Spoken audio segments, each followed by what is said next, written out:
ദേ വീട്ടിലിരുന്നേ ആമിയുടെ കുരുത്തക്കേടങ്ങ് സഹിക്കാൻ പറ്റാണ്ടായപ്പോൾ ഞാൻ അവളെയും കൂട്ടി നമ്മുടെ പറമ്പിലോട്ട് ഇറങ്ങിയിട്ടുണ്ടായിരുന്നു കേട്ടോ.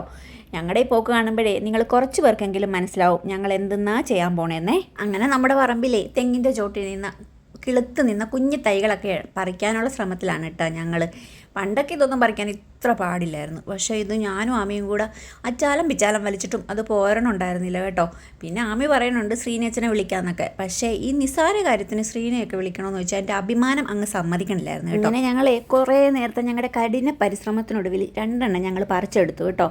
അല്ലെങ്കിൽ നമ്മളെ കുറേ നേരം കഷ്ടപ്പെട്ടിട്ട് എന്തെങ്കിലും നേടിയെടുക്കുമ്പോൾ കിട്ടുന്ന ഒരു സന്തോഷമില്ലേ, ഇപ്പം നിങ്ങൾ എൻ്റെ മുഖത്ത് കാണുന്നതേ ആ സന്തോഷമാണ് കേട്ടോ.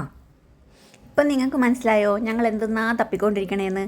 പണ്ടേ ഈ സാധനത്തിൻ്റെ പേരിൽ ഞാനും എൻ്റെ അനിയനും എന്തോരം വഴക്കും തല്ലും കിട്ടിയിട്ടുണ്ടെന്നറിയാവോ?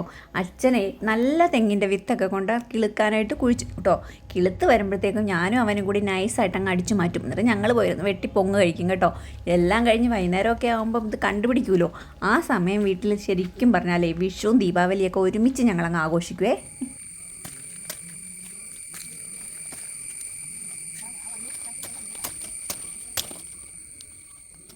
നമ്മൾ ചെറുപ്പത്തിലെ വഴക്കൊക്കെ കിട്ടിയാലും നമ്മൾ അന്ന് കഴിച്ചിട്ടുള്ള ആ പൊങ്ങിൻ്റെ രുചിയുണ്ടല്ലോ, ജീവിതത്തിൽ പിന്നെ ഇന്നേ വരെ എവിടുന്നും കിട്ടിയിട്ടില്ലെന്നുള്ളതാണ് കേട്ടോ സത്യം.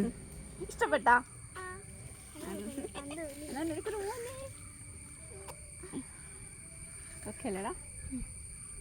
നമ്മുടെ ആമിക്കിതേ തേങ്ങാമുട്ടയാണ് കേട്ടോ. നമ്മുടെ ഇവിടെ ഇതിന് പൊങ്ങുന്നാണേ പറയണത്. ആമിയുടെ വിചാരം കോഴിക്കൊക്കെ മുട്ട വരണ പോലെ തേങ്ങയുടെ അകത്തിരിക്കണ മുട്ടയാണ് തേങ്ങാമുട്ട. നമ്മൾ എത്രയൊക്കെ പറഞ്ഞു കൊടുത്താലും അവൾക്ക് വീണ്ടും വീണ്ടും ഇത് തേങ്ങാമുട്ട തന്നെയാണ് കേട്ടോ. അങ്ങനെ ഞങ്ങളത് പൊട്ടിച്ച് കഴിച്ചിട്ടുണ്ടായിരുന്നേ. നല്ല അടിപൊളിയായിരുന്നു കേട്ടോ. അപ്പോൾ tata bye bye, okay see U.